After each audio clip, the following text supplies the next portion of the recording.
So just a quick video here. Let's say you try logging into your virtual machine and you find yourself in this kind of error. It simply means that you didn't you didn't log out well on your previous session. So in order to solve this, just press Ctrl plus Alt together to get your mouse button, your pointer out, and simply shut down it, and then boot it up again one more time. So I'm going to boot it,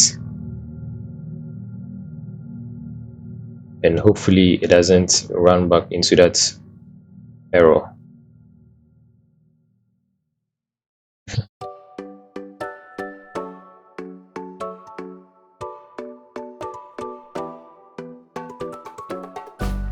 And as you can see, it is booting. It has booted properly, and you can continue with your work. It is usually because you didn't probably boot it well. So that's it for this short video, and see you in the next tutorial.